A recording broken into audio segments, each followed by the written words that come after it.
Our guest today is Joel Edmundson. He played an important role on defense, leading the St. Louis Blues to their legendary first Stanley Cup in team history during the 2019 season, where they clawed their way back from being the last in the league halfway through the regular season.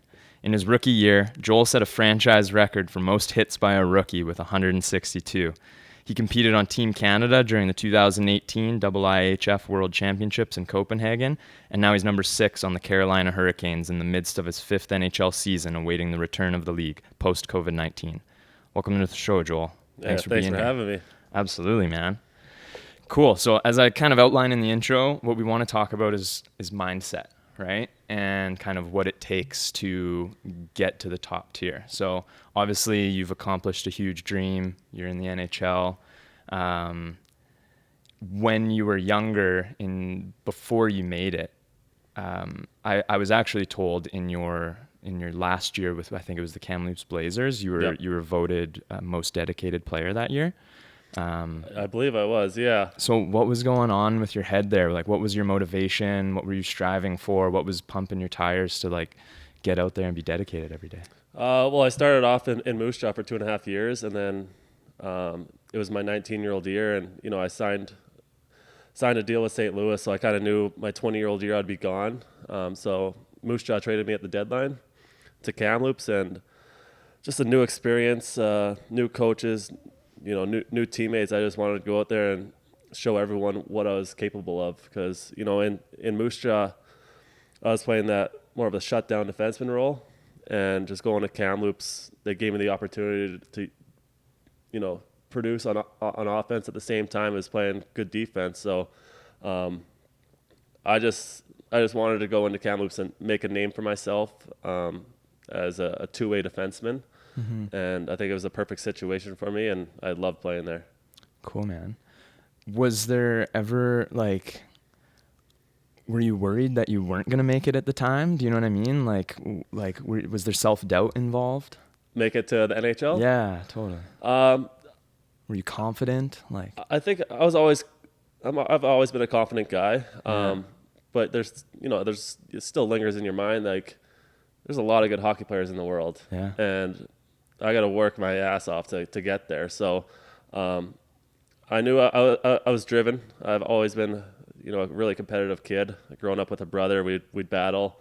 But I think the thing that really got me noticed is when I started dropping the gloves. When I started fighting. Really? Scouts started to recognize me because, I'm not a flashy player. Yeah. Wasn't the best skater. But they just wanted to see how tough I could play. Huh. And, if you watch me play, you'll see how physical I am with the body checks and everything. But 162 hits, man. Yeah, just the ability to also stand up for your teammates, stand up for yourself. It plays a huge role. And I continue to do that to this day. I'm usually not going out there to look for a fight in the NHL, but if someone runs one of our small forwards, I'm that guy that has to step up to the plate. Cool. And do you find, I feel like the game is kind of heading, the enforcer role is kind of heading out of the game, right? Sure. So have you had to adapt your skill set because of that, or? I think that the game's getting quicker, and obviously it is getting softer, which I'm not a fan of because I like to play hard, and I rack up the penalty minutes because of that. But for myself, if I want to stay in this league, I just got to make sure my legs can keep up. I'm a 6'4", 6'5" guy. It's tough to keep up to these Connor McDavid's, Nate McKinnon's. It's hard, but it's also that mindset. It's I'm in this league for a reason. Yeah. They can't pick up speed if I'm right in their face. If I knock them on their ass, they can't get past me. So that's my mindset. Just play hard every shift, and the fans really love my physicality. So I get a huge thrill of when I make a hit or one of my teammates makes a hit. The crowd goes nuts, and I think there's not enough of that these days because obviously the game is changing, but I still try to provide that. I've always wondered how much does the energy of the crowd really impact you, right? You make a big hit. crowd's going wild if you're obviously in your home building. Like, Yeah. does that pump you up? Do you even notice? Are you too in the zone to notice, or do you feel it? Oh no, you get fired up from it. Really? You could tell, like, if you have a Tuesday night game against, like, if we're in Carolina, we're playing a team from California. It's the buzz in the rink is not there. It kind of just feels like a lackadaisical game. Yeah. But if we're playing Washington, it's like a playoff atmosphere, and that's when it's like playoff hockey. Everyone their game steps up. And it's just a great environment to play in, and that's why I personally love playing playoff hockey. You can't compare anything to it. Yeah, I bet. Hey. And whenever I talk to someone that's never seen a hockey game, I'm like, just go to a playoff game and you'll fall in love instantly. Yeah, no kidding. Absolutely. So with the playoffs potentially, it looks like they're returning here in a couple weeks, potentially. Yeah. Obviously everything's up in the air. Yeah. How do you feel about everything, man? It's been a crazy couple of months, obviously due to COVID, but yeah. I think I'm heading back down to Carolina in a week. I think all the guys are excited to get back together. You obviously miss your teammates. Those are your best friends. Yeah. You spend a lot of time throughout the year with each other. So we're excited to get back together, go through our training camp, and I guess we just got to wait to find out if we're going to our hub cities or what the deal is. But our team in Carolina, we're young, but we have a lot of skill. Yeah. And at the deadline, we added a couple more defensemen. So I like our team, and obviously you saw their run they had last year. They went to the conference finals. They obviously lost to Boston, but I think our team this year is better than the one last year. So anything could happen. We just want to get back out there and play. Yeah, they seem like a very just tight-knit crew. Like something as simple as when you guys win your games or at the end of the game, the surge. When you're in the middle of the ice and you guys do like a coordinated event or whatever. I feel like that only would happen on a team with like tight chemistry, right? Yeah. I mean, Carolina is one of those teams that just has flown under the radar for years. Obviously, they won that cup. I forget what year it was. 2006. I'm an Oilers fan, and they beat the Oilers, so it hurts me inside, man. So they had that cup run, and then ever since then, they've been struggling to get fans in the seats. And then, Justin Williams last year decided, hey, we should do this European type, because after teams in Europe, they win, they clap, and the fans love it. They're like, oh, let's try that out. Cool. And it definitely brings people to the game because they're interested. They want to see what we're going to do next. Yeah, and keep it fresh. The fans love it. We honestly don't put much thought into it. We'll be eating our pregame meal at the rink after our morning skate. Yeah. And there'll be like 8 of us sitting around a table and be like, hey, what should we do tonight? And it's just like, okay, we'll do this. And then, but it's all for the fans. They love it. Yeah. And, it's just a great spot to win games in. That's cool, man. Cool. And speaking of last year, you were on the St. Louis Blues, right? I think one of the most legendary cup runs ever, coming into January, last team in the league. Mm-hmm. That's insane. And you end up making a run to the playoffs. Something changed. Like, everybody kind of assumes that it comes from when Jordan Biddington started playing, right? Yeah, I mean, he was a big piece for sure. Absolutely, right? But then you come back and you guys win the cup. Like, what was the biggest shift there? Like, going through it, being a part of it, what happened? Well, going into that season, we knew we had a really good team. Yeah. I think I said it on another radio show. I was like, I guarantee we'll be a top 5 team. And this is middle of summer last year. Okay. And obviously, when they see us in dead last, I'm getting people like tweeting me, like, what are you talking about? Yeah. And we just had a lot of new faces. We had Bozak, we had O'Reilly, Maroon. There were so many new faces on our team. And at the time, it was Mike Yeo was our coach. Yeah. And then, things didn't start off well. It took us a while to, just to create that bond that you need to win hockey games. Then, we brought in Chief to be our head coach. I think it was in November, and we were like still dead last or close to it. Mm-hmm. And Chief's mindset and his intensity, like just his intensity alone is contagious. Okay.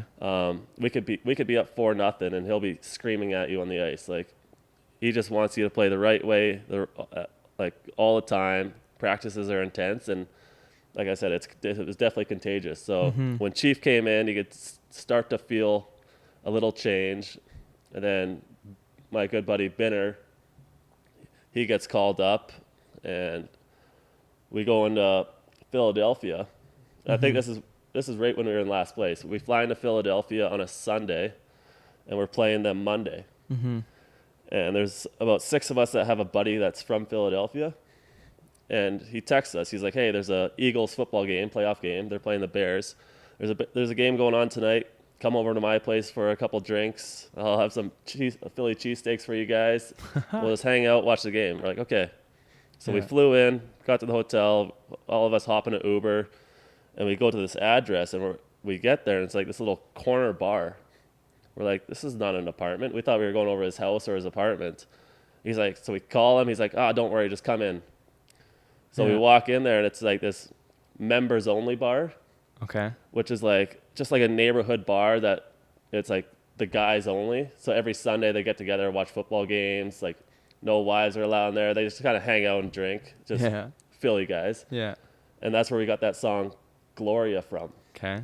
Which was that played a huge part in it too. Yeah. So like we were watching the football game, and every commercial break they'd had a DJ in there that would crank the tunes during commercial breaks, and everyone would get up and start dancing, obviously because they're drunk. And we were just sitting back watching it all. We're like, "This is great."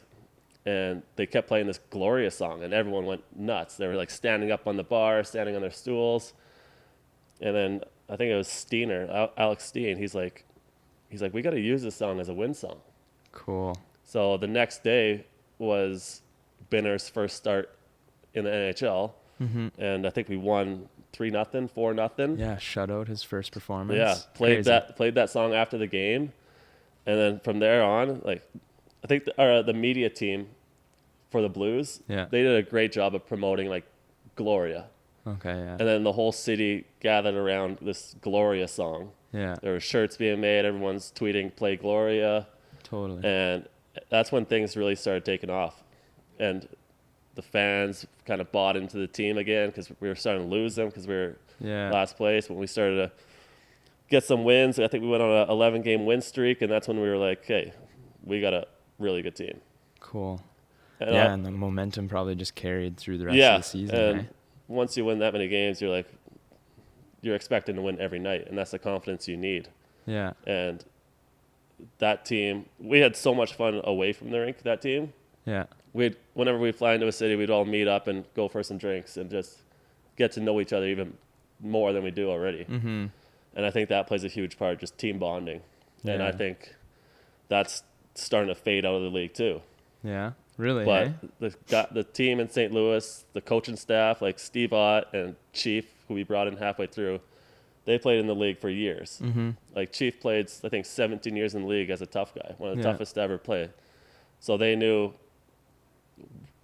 how much like team bonding meant. Yeah.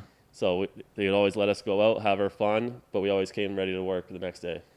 Interesting. Do you think that part, like the camaraderie part, is kind of like leaving the league because the league's getting younger and younger, and like the young players just don't understand how powerful that can be? Or a little bit, and lots of these younger players, they're scared to have a beer. They just want to sit and play video games or be on their phones. But I think just going out, you don't even have to be having a beer. Just go out and mingle with your teammates. Just have some laughs, and that goes a long ways in the league. Yeah, no kidding. Hey, because like I feel like the young players, they come in and their mentality is just like they're focused on themselves because they've been trying to make it there for so long. Absolutely, right? absolutely. So their mindset is almost just like they're focused on themselves. But I feel like there is a leap that you would need to get from a more experienced player where it's less about you and it's about the team, right? For sure. And having a beer, whatever, hanging out, it may seem like you're wasting your time to that young player. Yeah. But in the grand scheme of things, the tighter you get, the better you're going to play together. Exactly. There's a lot of kids coming up in the league. And I mean, I still consider myself as a young guy, even though I'm turning 27, but yeah, totally. they come in and they're worried about obviously getting in the lineup and then just putting up points. Whereas our team in St. Louis, we were pretty like an older team, I would say. Yeah. And no one really cared about their production. They just wanted to play their role. Yeah. And we're like, if we play the right way, everyone plays the right way, you're going to get your points. You're going to get your assists. You're going to get noticed. Yeah. If you're winning, you're going to get noticed. Yeah. So everyone just bought into their role on that team. Like we had Alex Steen, who's, I think, like he was the captain in my eyes. Obviously, Pietrangelo is the captain, but Steen's been there for like 12 years. He runs the dressing room. Okay. He was on our fourth line during the cup run. Yeah. And he didn't say a word about it. Yeah. Like obviously he could have been that guy. He's like, I'm not playing on the fourth line. Yeah. He's like, no, I'll go down there. And I think Chief said to him, he's like, our fourth line needs an identity. Yeah. So Steen's like, no problem. Okay. And that's what it takes. Like that was his role. Yeah. Exactly. And he played it. And they played just as much as any other line. Yeah. Crazy. Yeah. That's interesting, man. So you just need the whole team to be bought into. And it took us a while, obviously, but eventually, at the right time, we all bought in. Yeah, totally. And I feel like even just the young player mentality, like I'm really interested in sports psychology, and like that's mindset altogether, right? Which is kind of the base of this whole podcast. And one of the biggest things is kind of like keeping a level head, right? And not getting too high, not getting too low. And I feel like some of the young players maybe don't understand yet that there's almost a time and a place for that. Yeah, do you know what I mean? Absolutely. So, yeah, that's really interesting, man. Okay, so you're in the playoffs now with the Blues. That's where a war starts, basically, right? You got to win 16 games. You guys went through a lot, right? It is a war. Yeah, absolutely. What is going through that like when you're like, did you ever have any doubts? Were you ever worried? Were you scared, you know? No, actually not at all. Never? No. Wow. And cool. My first year in the league, we went to the conference finals and lost to San Jose. So that kind of prepared me for this run. Yeah. Because there is so many ups and downs. It's like, hey, you win a game, you think you're going to win it all. Yeah. You lose a game, you're like, okay, summer is around the corner. Yeah. And I think that was my mindset my first year. This year, it's just like, all right, there's 7 games for a reason. Yeah. You can win 3, but hey, there's 4 more games and we could win them all. Yeah. So you just got to stay level-headed. And, we beat Winnipeg in 5 games. Like, there's a couple games where we scored with like 15 seconds left to, go ahead of them. So it was a super tight series. Mm-hmm. But as soon as we beat them, and we had the confidence to beat anybody. And I think one of the reasons we won is we grinded every team down. Yeah. We outworked them and we just out-hit them. And doing that, they were just tired by the end. They're hurting, tired. And when we're playing that physical and that smart, we have all the energy in the world. Yeah. Good old Canadian style hockey. Exactly. Man. Yeah, wear them down. Totally. Yeah, so it was nice beating Winnipeg. Obviously, I'm from Brandon, 2 hours away, so it's pretty much a hometown game for me. Yeah.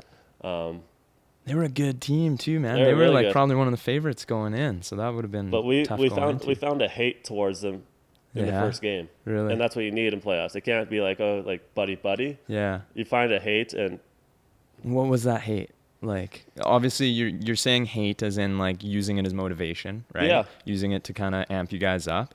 We had guys on our bench just chirping the other team like nonstop, just verbally abusing them. Yeah. And I think that weighs on their mind and gets them off their game. And then obviously when you throw in the hitting and all that, I feel like they just didn't want to come back for a game 6. Like, we did that series after series after series, and we just, it might take us a while in game 1 to find that hate, but we're gonna find a hate and we're gonna use it in our advantage every game. Is that something like all the time, even throughout the regular season, you're looking for motivation, and find that hate that you talk about? Well, that's so Carolina they went to double overtime last year in game 7 against Washington. Yeah. And you could see that carry over to this year. So every Gotcha. time we played Washington, Yeah. those are the funnest games. Yeah, no kidding. Everyone's running each other. It's like old time. It's like playoff hockey, old time hockey. Yeah. And those are the games that I get up for. I love that. Yeah. Scrums after every whistle. You got the skill guys taking runs at each other. Yeah. Like anything goes, and that's what makes for the best hockey for sure. Totally. I find it so fascinating because you kind of assume every game you play, you're going to try as hard as you can, right? Which you do, but there's and it's different styles like that. Yeah, exactly. It's weird to me that there's kind of this, I guess, I think Zach Cassian made it famous this past year of like the game within the game. Absolutely. Do you know what I mean? Which Yeah. is like the mindset warfare, getting under their skin, this Yeah. and that, trying to get them off their game. And that's what I find so fascinating is like that's mindset, right? Absolutely. Like you gotta not only try and get under their skin, but try and play defense and not let them get under your skin too, For sure. right? That's like why a guy like Brad Marchand, Yeah, considered a rat in the hockey world. yeah, And, everyone that plays against him hates him. But at the same time, every one of those guys would love to have him on his team. yeah, Because totally. he gets under yeah. your skin, and, he's a talented player at the same time. But Yeah, he's got that ability to, get you off your game at the same time just by his antics on the ice. yeah, totally. Finds that hate or kind of does. almost creates that hate that Exactly. you talk about, hey? Yeah. Interesting. Cool. Okay, so you win the cup, go into the off season, partied pretty hard. I think I remember you telling me your team doctor told you to stop partying. Yeah. Is that true? Yeah. Yeah, it was about. We celebrated like after we won. We had 3 days in St. Louis, Yeah. and then we had our parade, which the parade was unbelievable. I don't think there's been a parade like that in sports. Really? Just the way you see parades like MLB or NFL, everyone stays on their float. Yeah. We hopped off our float right away, and we were just running back and forth on the street. Nice.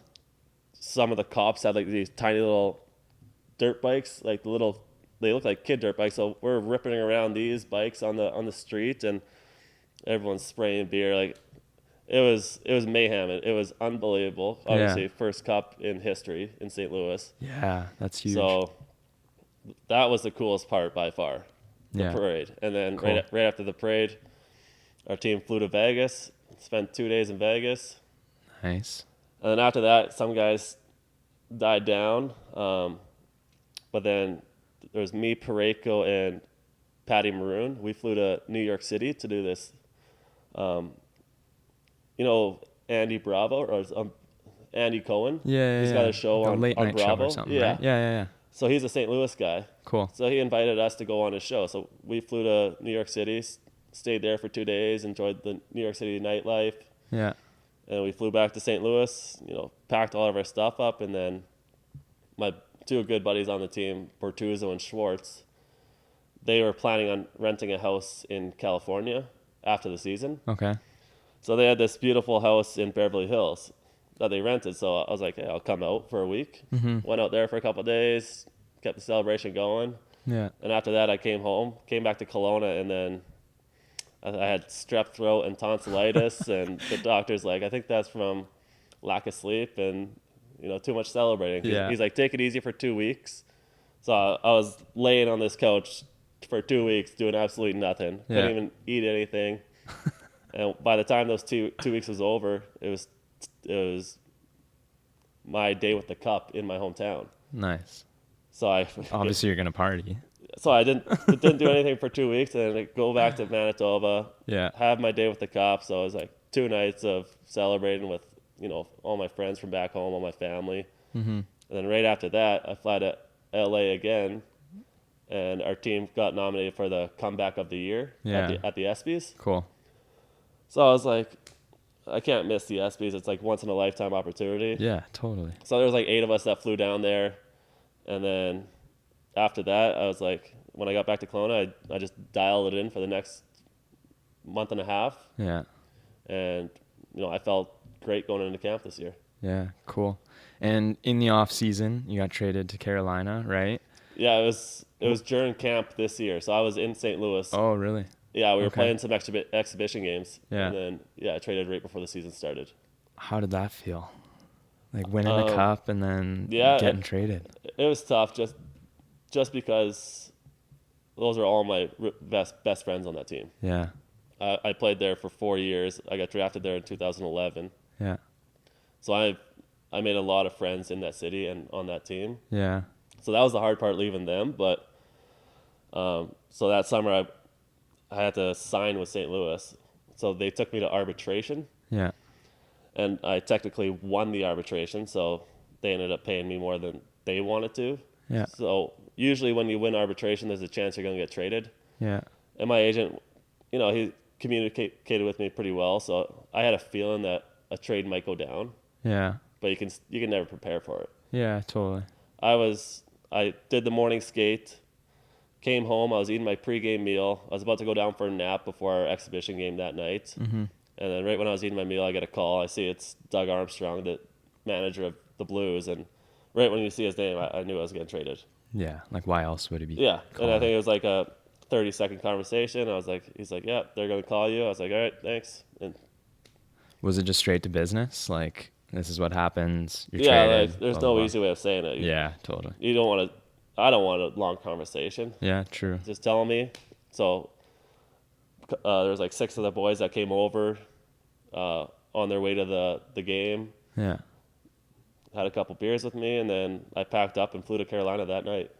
Crazy. So I had like 5 hours notice before I was on a flight. That's a lot, man. And That's a lot to deal with. I've been back to St. Louis once just for our game. Really? Yeah, I still have a bunch of my stuff in storage there. Really? It's crazy how you just get up and go. Yeah, no kidding. Wow. Yeah. Yeah, and I guess even though you've had this time off, it's not like you can just go and fix all that out. No, you know? exactly. But it's nice because I got traded in the WHL. Yeah. So that kind of prepared me for it. Okay. You had like a feel for it. Yeah, it's like you're going from one group of guys to another group. Yeah. We're all hockey players. We're going to get along fine. So Yeah. it's just like you obviously make that connection with all your friends in St. Louis, and you leave that. It's hard to stay in touch with them at sometimes, but you're going to a new dressing room with a bunch of great guys. It's like you're just making more friends. You got a new team you're playing on, new fan base to show your ability. Yeah, so, totally. And you're still in the league. Exactly. Still It's in the like NHL, yeah. I go to Carolina and I put up career highs in points this year. Mm-hmm. So, a trade's not always a bad thing. Yeah, totally. Interesting. Well, good for you, man, for staying positive and not like I'm sure a lot of people would almost feel like rejected a little bit, Yeah, I mean, so. you think that, but then you get there, you meet all the guys, and you're playing a bigger role. Yeah. And as long as you have to stay positive. If you're negative, it's just downhill. Just gonna eat away at you. Exactly. Yeah. Crazy. I'm a positive guy. I rarely get mad unless I'm on the ice. Yeah, totally. Yeah, I'm just a happy guy, so it's the only way you can do it. Stay positive. Yeah, cool. Speaking of on the ice, I've always wondered. I've always wanted to ask an NHL defenseman who the most difficult player to play against in the league is. What's your opinion on that? I think it's a tie between McDavid, obviously, Yeah. and McKinnon. Really? Hey, is it just sheer speed? Like. Speed, yeah, like you almost want to give them more space, I find, on the ice. Yeah. If you're gapped up, they can blow right by you. But if you back up and they have to come towards you, they have to make a move or they're going to shoot it. And I love blocking shots. Okay. So I'll get in the lane, I'll try to block the shot, but if you're right beside them, they're going to blow right past you.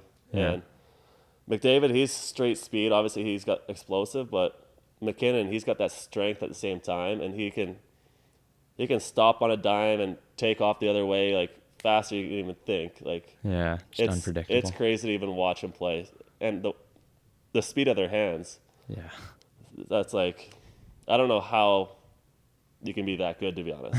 Sometimes I think I'm like, how am I in the same league as these guys? Right. Their skill set and their speed and just the way they think the game, it's another level. Yeah, totally. So I'd definitely say those two guys. Yeah? Yeah. So out of 10, how many times do you think you'd stop them one-on-one? Well, you hear the guys in Edmonton, when they go against McDavid in practice, it's like, you kind of just hope you fall down and don't have to go against him. Yeah, no kidding. I don't know. It all depends on what's happening in the play and everything, but yeah, they're world-class players. So arguably the top 2 players in the league in my mind. So cool, man. they're definitely going to get past me a few times. Yeah. Nice. Can you do me a favor and just move your mic up a little bit? It just feels like it's slowly falling. It is. There you go. That's perfect. That's why you got paid the big bucks, right?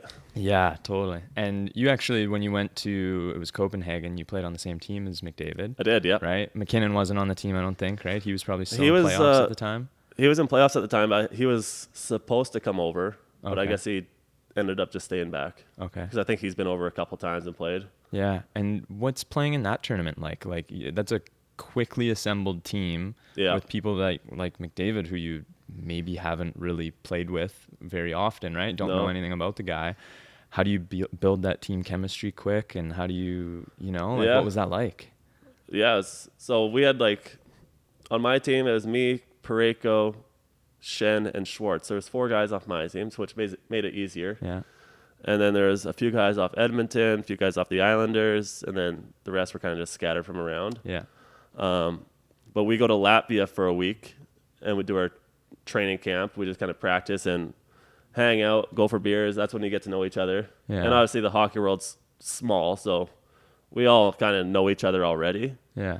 But you're just trying to get to know each other even more. So in Latvia, we enjoy ourselves. We have beers. It is the summer for us, but we have to get ready for this tournament. Yeah. And then after Latvia, which actually it's a beautiful country, I loved it there. Cool. Then we flew over to Denmark, and we weren't in Copenhagen. We were in I think Pool A was in Copenhagen, and our pool was in a city called Herning. Okay. And then we stayed in a city about 45 minutes down the road from Herning called Silkeborg. Okay. Which is like a really quiet town, nice lake in the middle, and there's a couple teams staying there, so wasn't too much to do, but in our hotel we had a lounge with a ping pong table, we had the Xbox set up, so we found stuff to do. We just got to know each other even better, and it's just a super fun tournament to play in. After every game, win or lose, they bring beers in the dressing room. It's like super laid back. Yeah. Because obviously Hockey Canada knows we have a choice if we want to come or not. And it's like, you can come over here because you're obviously taking the risk of getting injured. Mm-hmm. So it's like, hey, we're going to have it laid back. Just go out there and perform. Yeah. And it was a great experience. I would definitely go back. Yeah. And it's nice because it changes spots every year. So cool. I heard the best spot's probably Prague. Yeah. Guys love playing in Prague. So nice. it'd be cool to go back and play in a different country and just travel more. Yeah, totally. And once the round robin was done, we go in like the playoff format. That's when we hopped over to Copenhagen. Yeah. And so I had my mom, my dad, and my brother fly over. They got Hockey Canada sets up all these events or tour guides or everything, whatever they want. Like the families are always busy when we're napping or practicing. So all the families had a great time. They totally. just go find a bar and drink or traveling to Europe. Yeah. No kidding. So totally. It's really cool. That's awesome. Yeah. Man. Cool. Now I want to talk about leadership a little bit, because I think that in terms of motivation, your sole job as a leader is to motivate yourself and motivate your team or your players, whatever. So whether it be a coach before the NHL or a captain on any of your teams, is there anybody that sticks out as like the best leader that you've ever worked with? Yeah. I always say Alex Dean. Yeah. I can't say enough good things about this guy. Cool. He is one of a kind, and that's because I played with him for 4 years in St. Louis. Yeah. I went over to his wedding in Sweden.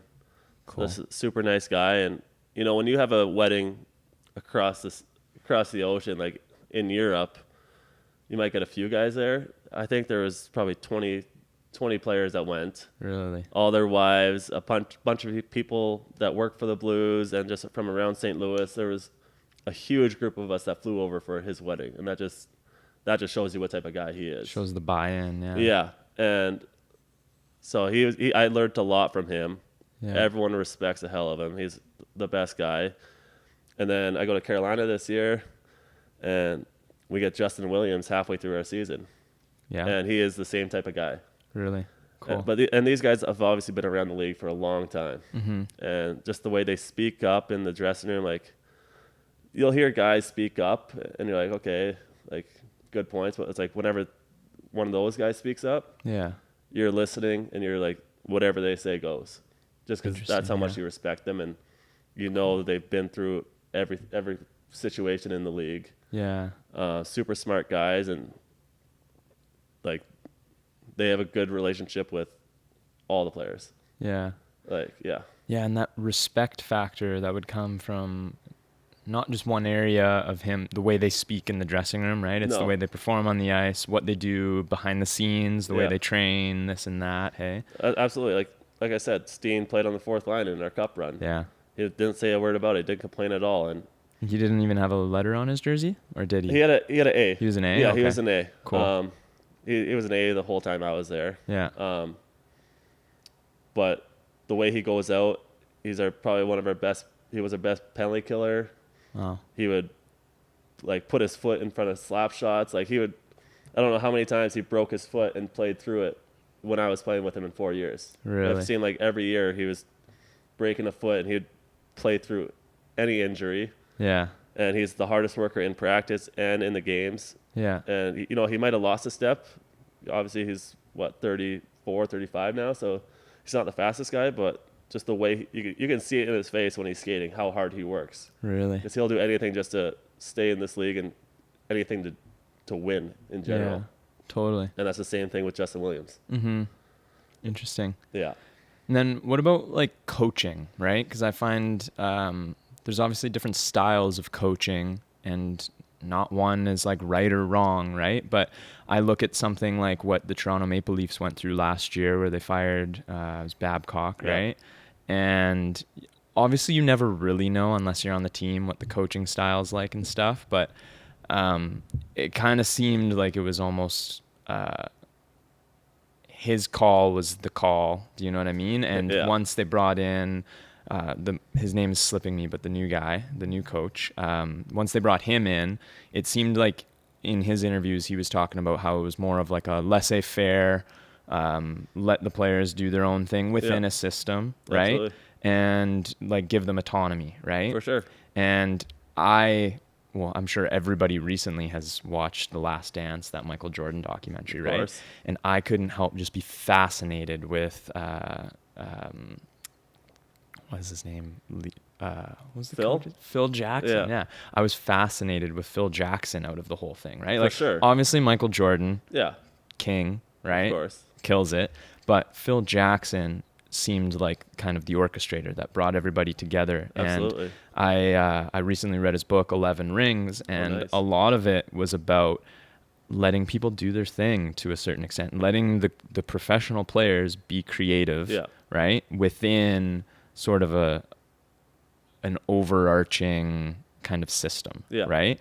So you've had different coaches in the league, right? You went through a coaching change, like you said. I've had a few. I think every year in St. Louis I had a new coach, it seemed like. Really? And like how much does that impact how motivated you are on the team?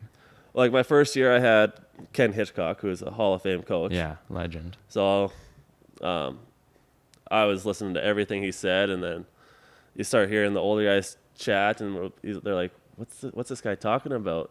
Huh. So like, and I was like, whatever he says is obviously right. He's been around the league for years. Yeah. And then, you know, he gets fired. We get in Mike Yo. And we get Chief at the end.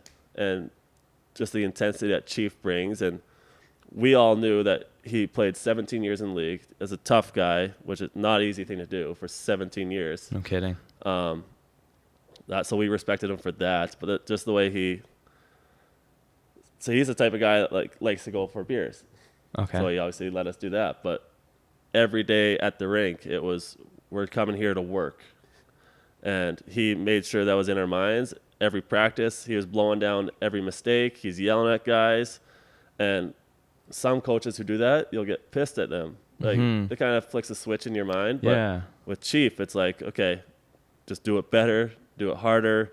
That's all he wants. He just wants you to get better. And that's like sort of like I have Brindamore now in Carolina. Yeah. Who, he's not the type of guy to yell on the bench, and even in practice. But he has the system set out for you, and he teaches it every day to us over and over until it's stuck in our mind. But at the same time, he's like, you guys are good hockey players. I don't care if you mess up trying to stick handle or something. Most of you guys can pull off any play because we have a very talented team. Yeah. He's like, if you see a play, make it, which some coaches are like, no, just throw the puck in, go to work. Yeah. Which he wants at the right times. But he's this like Brendan Moore, he lets you play your style. Mm-hmm. And it's just easy to play for him because you're not scared of making a mistake. Yeah. And I think it helps because we have a lot of young guys, and that's easier for them because there's some coaches that will just yell at them, and they'll just break them down slowly where they have no confidence at all. Yeah. So a guy like Brendan Moore, he's super easy to play for. He obviously won a cup in Carolina. He played, I think, 17 years too. Yeah, totally. Yeah. He knows what's up. He knows exactly what's going on in the dressing room, and it's a great atmosphere to be around. Especially, I really enjoy playing for him. Yeah, there's got to be a certain trust factor, right? Between player and coach, where, like you said, sometimes when somebody gives you feedback, we don't want it to happen, but there's an immediate kind of response that we have that's kind of like, fuck you, dude. Yeah. Right? There is that. But then you take, obviously maybe during that conversation, you're like, oh, whatever. Yeah. And you go away and you're like, you think about it. You have to. If you want to be a better player, you have to be a sponge. Yeah. You have to take in anything that a vet tells you, any of your teammates tell you, or your coaches. You have to take it all in. Yeah. And that'll make you a better player. Yeah. There will be those conversations that will, tick you off, fire you up, but everyone's just trying to do the right thing to make sure the team performs better. And anything you can do to win. Because at the end of the day, it all comes down to winning games. Yeah. Absolutely. Putting in the effort that it takes. Yeah. Exactly. And it's not easy. It's a long season. It's a grind, but if you go out there and work your ass off every day, you're going to be setting yourself up for longer playoff run, longer career, more respect in the league, just little things. Totally.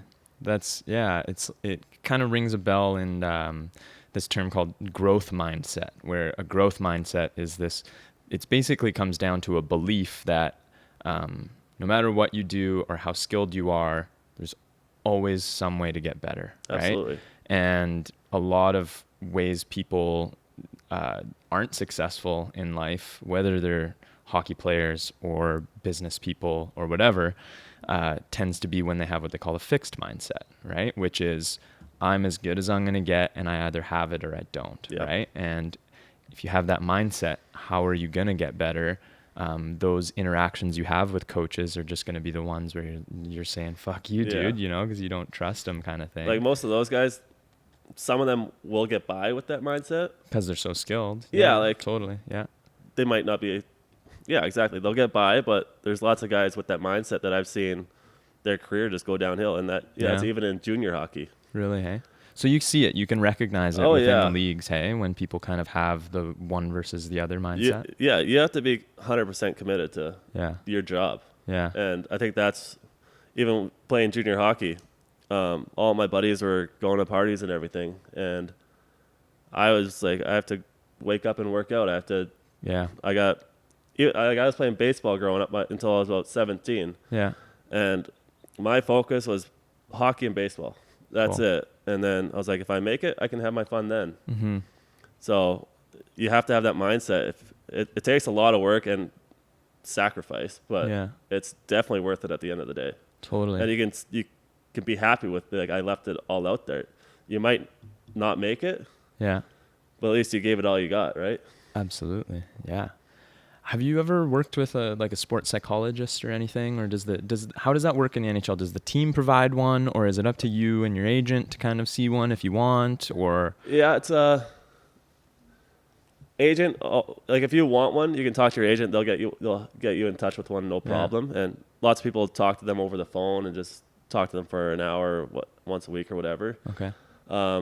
St. Louis, we didn't have one around the dressing room, anything like that. But if you wanted one, they'd obviously help you out, no problem. Yeah. And then in Carolina this year, we had this guy.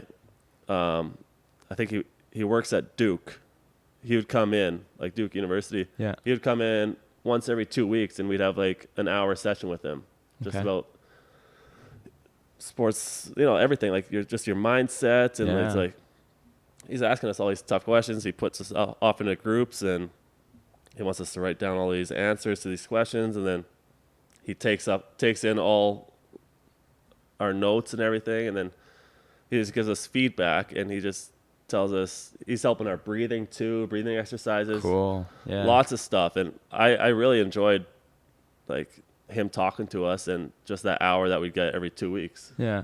And obviously, because he's there, he just wants to make sure you're the best player you can be. And was it one-on-one or was it team? It could be. He gave everyone his card, but it was a team session for that hour. But there was multiple guys that would call him or pull him aside after, and they'd have phone calls or just a conversation. So he had no problem doing one-on-one too. But cool. It was nice that the team provided that and actually got him into our dressing room. Mm-hmm. Is there a stigma behind using a sports psychologist, like, or is it just totally like I'm thinking of like the way other players kind of treat the sports psychologist, right? Like, is it totally like an open thing? Absolutely. Yeah. Okay. It's open. It's like I've talked to him. It's like no one says a word. It's just cool. It's great that you use him. Yeah.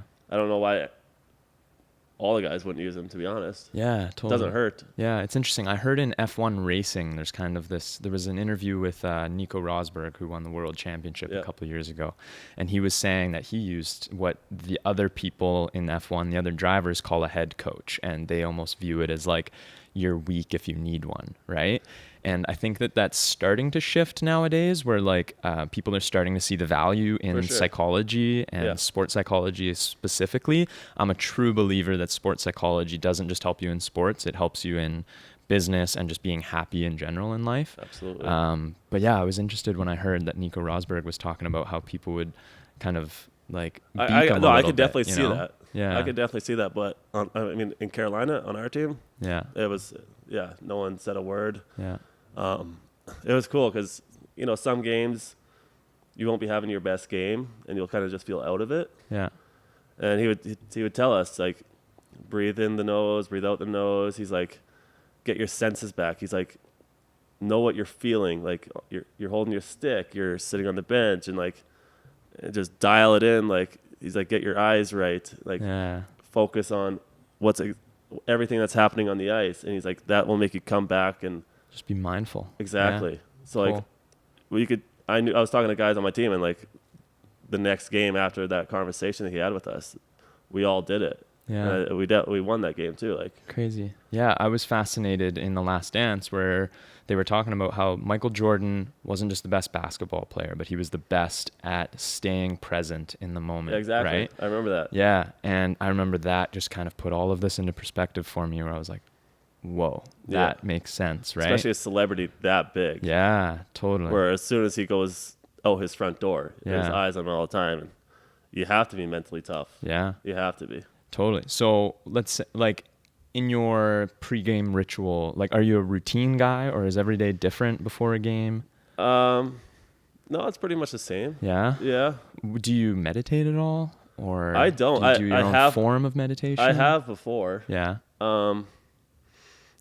But not during the season. It'd be more in the off season. Yeah. But no, like, my game days are pretty basic for me. Because the whole goal would be to get you into a familiar mindset, right? Which I think that's what the morning skate does for me. Okay. You wake up, you go to the rink, you have your breakfast with your teammates. Yeah. You go on the ice for 20 minutes. Everyone's loose, having a good time, just, getting your skates underneath you, you're getting your hands going. Yeah. And it's a 20-minute easy practice. Then you have your pregame meal with all the guys, and you go have a 2-hour nap. And I think just that, the morning skate and then the nap. Yeah. That's what gets me dialed in for a game. I know it's going to be a game day. Yeah. During the season, I don't nap that much. In the summers, I might, because I got nothing else to do. Yeah, totally. Nice. But when I'm napping 2 hours during the day, it's just like my body knows I'm ready for a game.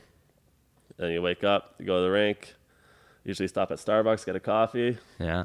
and they have some oatmeal, some fruit available for us at the rink, and then I usually just take my stick, hang out with the guys, drink a couple coffees, and then we play soccer for a bit, and then I do the same stretches, same warm up every game. Okay. So I do the same routine once I get to the rink. Yeah. Yeah. Is that right up until drop of the puck kind of thing? Yeah. I take like 5 minutes to get ready. Like some guys will be dressed in their full gear already with their helmets on and gloves on. Yeah. And I'll be walking in the dressing room with my gitch on. It takes no time to get ready. I just like toss it on and I'm good to go. Cool. But some guys will sit there for half an hour with like half their gear on. Yeah. And I'm just the guy that's like last second. Cool. Just because I'd rather warm up that much more up until that point and just make sure my body's working correctly. Yeah. Especially for me, tall guy, you know, your hips, your groins. Hockey players all have bad hips and groins. It's just a given. Yeah. So the more I can take care of that, it'll hopefully allow me to play more games that season and throughout my career. Yeah, absolutely. So, cool. Which I've learned a lot over the past 5 years because I used to be one of those guys that didn't really stretch that much. Yeah. And I paid for it. My body was hurting, but over the past 2 years, I've felt so good. And it's just doing the extra work away from on the ice. Yeah. Where you go to treatment. Like in Kelowna, I go see a girl named Brandy who works for Hockey Canada, and she treats my body once a week. As much as I can, I'll see treatment people, and just they're always looking out for your body, and they're finding stuff that's wrong with you and just tuning it and giving me stretches to do. Totally. And I'll do stretches for hours.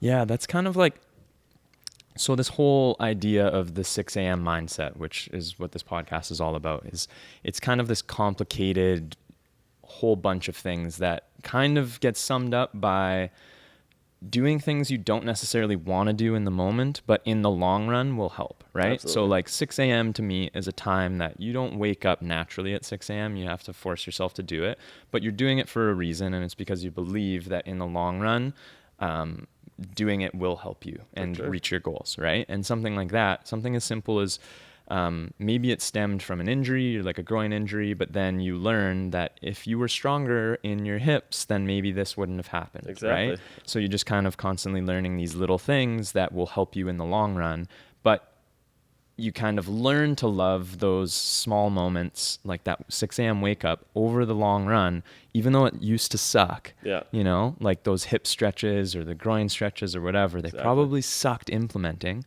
right? They're boring to do, but you have to have the right mindset. Yeah, absolutely. And it's crazy to me that those little things, they all add up to you being successful in the future, right? Yeah, with a longer career. Yeah, exactly. And absolutely. Like you said, like I woke up at 6 this morning. Nice. I had an hour and a half workout, went right on the ice after, and I've been done since 10:30. Yeah. That's the work I put in from 7 to 10:30. Yeah. And I have the rest of the day to enjoy this beautiful lake. That's awesome, man. Well, on that note, I hear that it's your birthday weekend, so it is, happy birthday. Thank you very much. 27. Can't believe it. 27. Crazy. Yeah. Well, man, I wish you the best in the future. If you're playing against the Oilers, I hope you lose. But other than that, I wish you all the success in the world, man. And thanks for chatting with me, man. I super appreciate it. Thanks for having me. I'm sure I'll see you around this weekend. Absolutely. Yeah, totally. I'm sure I'll see you around. Cool. Cheers. Thanks, guys. We'll talk to you soon. Thank you.